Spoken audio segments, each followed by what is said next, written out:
Hey Ninja viewers, I don't know if you've been paying attention or not in the last couple of videos, the video quality changed a little bit, and that's because I got a new toy. So hang with me for a few minutes and I'm going to tell you all about it.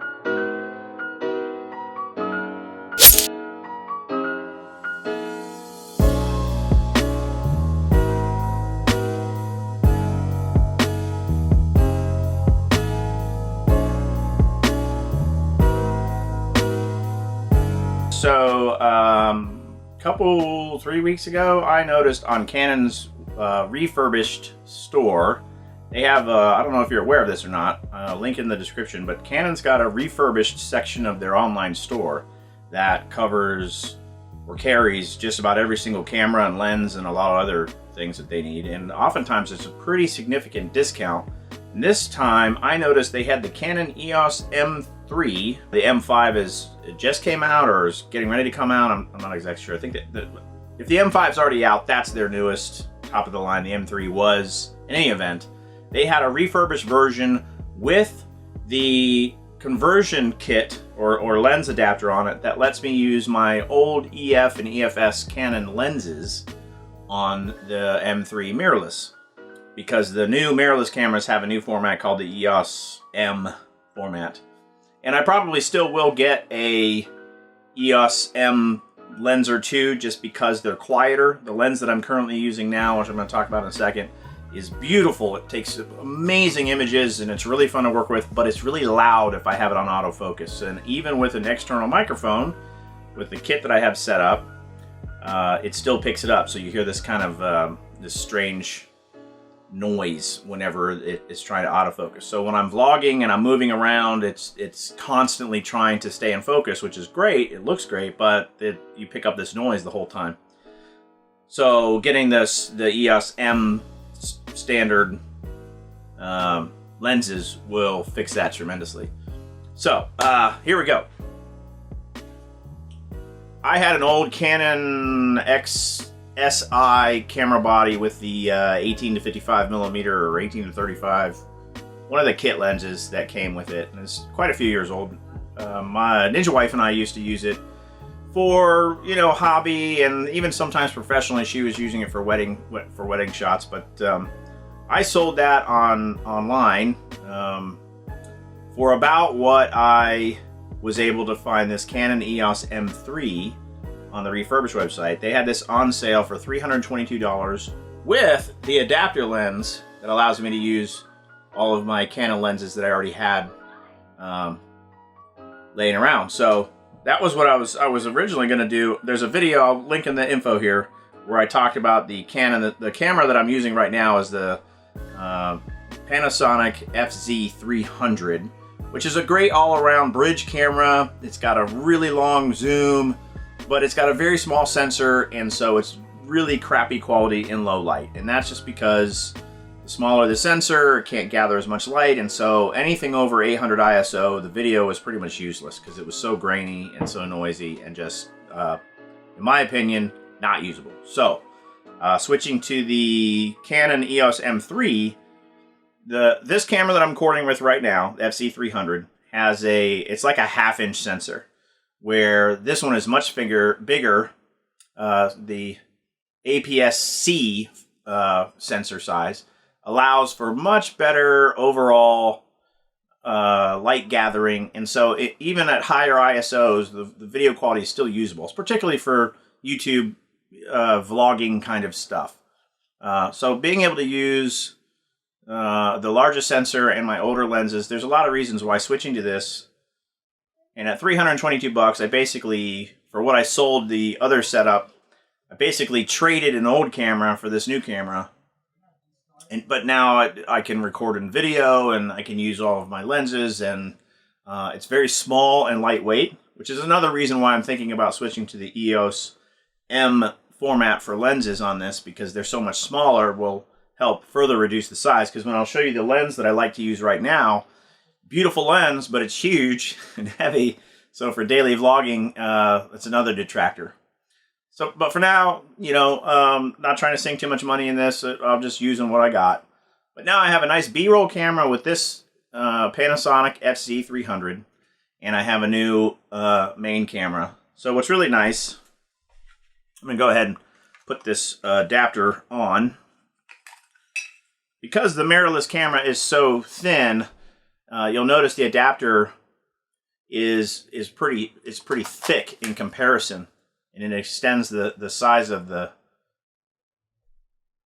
profile a pretty good fair amount. And that's because on a typical DSLR with the mirrors inside, the lenses are used to having that much space in between where the back of the lens is and where the actual sensor is. So that's part of the reason why it's so thick, is it has to add, basically add that space back in, because on a mirrorless camera, you can see there's no space for a mirror now. So it adds some bulk right away.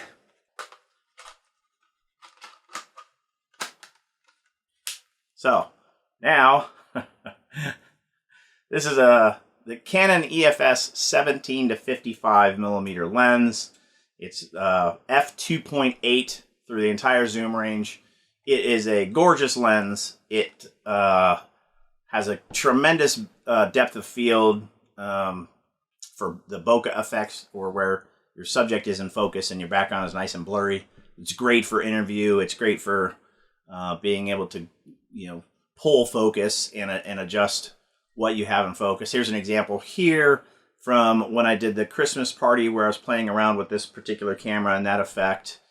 And what's really great about that is when you're trying to, do cinematography, you can focus between, some element in the scene, and then rather subtly switch focus then to another subject in the scene that you'd like to sort of guide the story to, or guide the viewer's attention to. So, and with this camera right here, this FZ300 that I'm currently using, because the sensor is so small, depth of field is very difficult, even though it has a fairly wide angle, and it does have also f2.8 on it. Because the sensor is so small, it's very difficult to get that same effect. So with this nice, long, big, fast lens, I can get those kind of effects. But it's much heavier than that camera. That camera's like 1.1 pounds total, even with the microphone on it, where this one is probably closer to 2 pounds already. And I haven't even addressed the microphone situation. The M3 has a really nice flip-up screen. So when you're vlogging, of course, you're holding the camera out in front of you. You can hold it at arm's length, and with a nice wide-angle lens like this one, at 17 millimeters, APS-C, crop factor 1.6, at 17 millimeters, when this thing is pulled all the way back, you're talking, I don't know, like 24 millimeters. It's a nice wide angle lens. And then at 55, I think you're talking like 84 millimeters, something like that, equivalent, because of the crop factor. Anyway, it's a nice wide angle lens, and because of that, when I hold it at arm's length, you're not looking right up my nostril, and you can get a good sense of what's going on around me, which is why when you're vlogging, which is kind of a selfie mode video format, oftentimes you really are looking for a wider angle lens in order to portray to your audience what's going on around you while you're talking and vlogging, and particularly on the go. So the only downside then, of course, is because, as I alluded to, the autofocus makes that noise that even gets picked up with the microphone.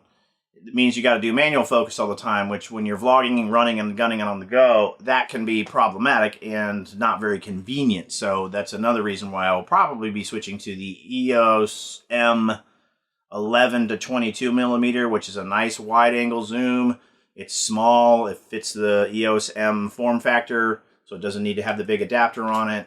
And it's quieter, so even when autofocus is on, you're not going to hear a bunch of noise as it's tracking the subject and the screen. So, there's a lot of things about it. So, but I'm still looking at $300-400 to get one of those, which right now, as I'm trying to stay frugal on this whole YouTubing thing, that $300 to $400 is just not hanging on a tree at the moment. So it'll come. But for now, I have this amazing, this lens right here is a $700 lens. We've been using it for years. It's great for wedding photography. It's great for portrait and landscape. And it's just a good all-around lens. And the quality of it is amazing. And I love the lens. It's just not very practical or convenient for run and gun out in the field kind of vlogging. But that's part of the reason why I wanted to switch to this. I was going to go with the Canon 80D, but that's even bigger and bulkier and heavier. And at this price point, that's still going to cost $1,100 for that camera body, where this one at $322, including the adapter, so I can use all my lenses. It just was, and basically I was able to sell my old stuff and get a new, basically swap it out for free. Essentially, it cost me nothing to upgrade to a newer platform with a bigger sensor and the ability to use my lenses. So big win for that. Downside though, the internal microphone on any vlogging camera you use sucks. So I, of course, am going to use an external microphone.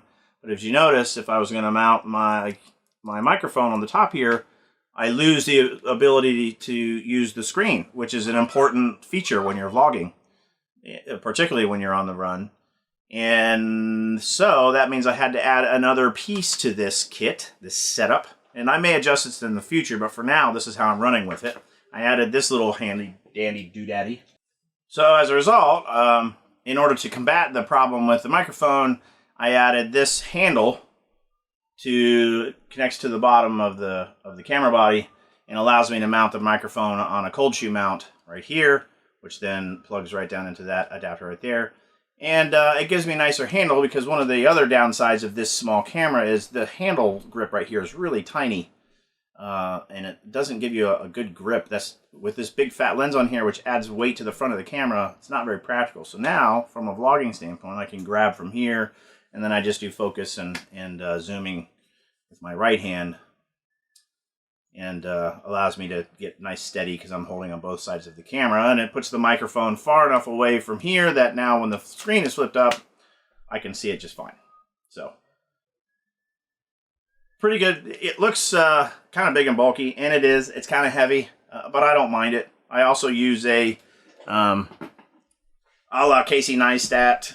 If you're doing vlogging these days, the man is smart. He did his homework and research and put his skills to bear. The Casey Neistat method of using one of these Joby things attached to the bottom makes it easy. It's a nice on-the-go tripod, and I can use it in all kinds of different situations. So that's essentially the kit right there.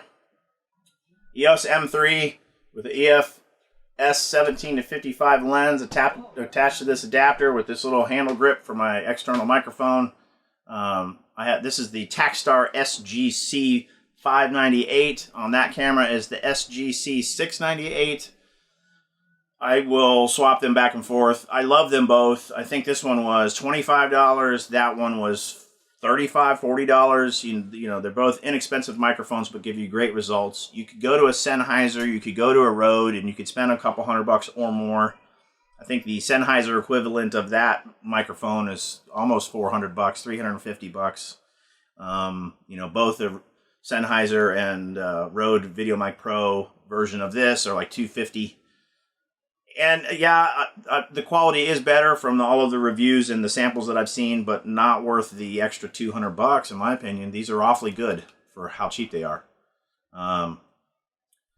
So what I'm going to do now is I'm going to go ahead and swap this out. I'm going to put this camera on the tripod and talk about the FZ300 a little bit, so you can kind of see comparisons there and see the difference in quality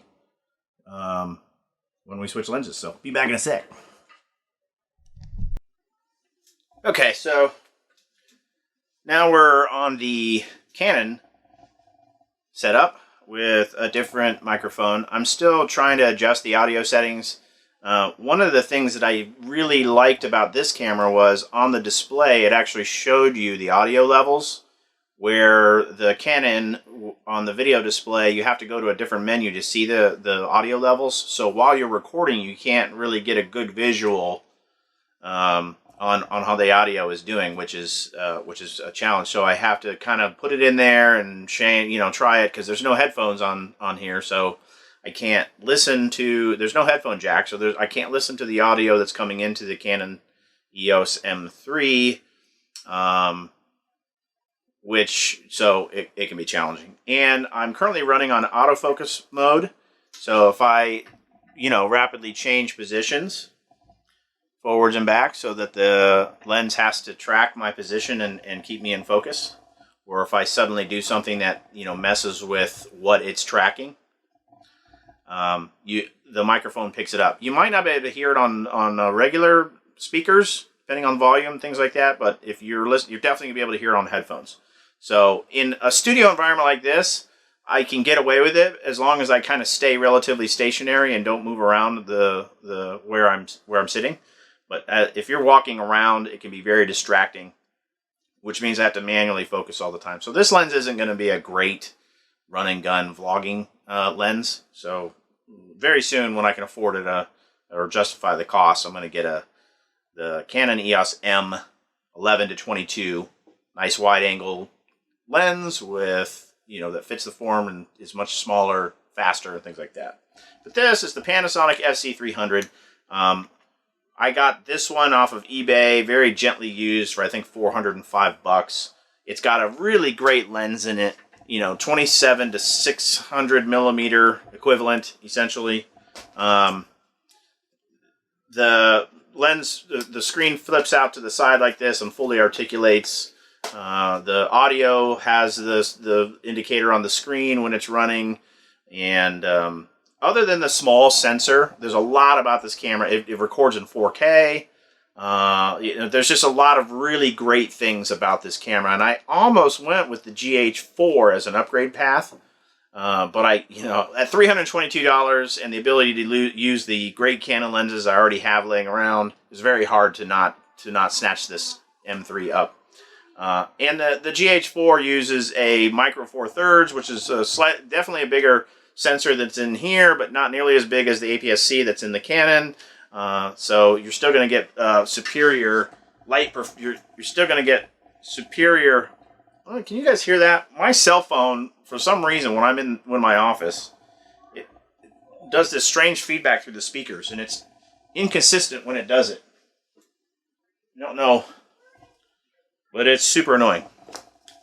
So anyway, the GH4 is something to consider, because if the interface and the features on the GH4 are even close to what was on this FZ300, I'm sure I would enjoy it a lot, especially with the 4K. However, I've talked about this in the past. I don't generally do anything in 4K because of the fact is my main editing machine is getting kind of aged, and when I was looking at the machine that I would feel would be comparable, would have the muscle to do the editing for 4K video and render it where I'm not spending hours and hours and hours just trying to get the video rendered, I'm looking at about $3,000 to investment to get it where I would feel like it was worth the switch to 4K. I'm definitely going to go there someday, but since it's not a ubiquitous format yet, and most people don't have 4K monitors, let alone 4K TVs, or vice versa, I'm sticking to 1080p, and so as a result, the fact that the Canon M3 that I'm recording on right now doesn't have 4K capabilities doesn't really hurt me too much. But down the road, though, when I finally get my editing machine upgraded, then 4K will be something I'll be moving into. The drone, the DJI Mavic Pro drone, does 4K. This one that I'm using now as kind of a B-roll or second backup camera does 4K. And, when I'm ready to make the jump on the computer, it means I'll also have to have money to upgrade. Maybe Canon will come along with an upgrade at that point to do that, or maybe I'll go to one of Sony's cameras. One of the A6500 is getting some really high marks as a mirrorless camera, so maybe I'll make that switch.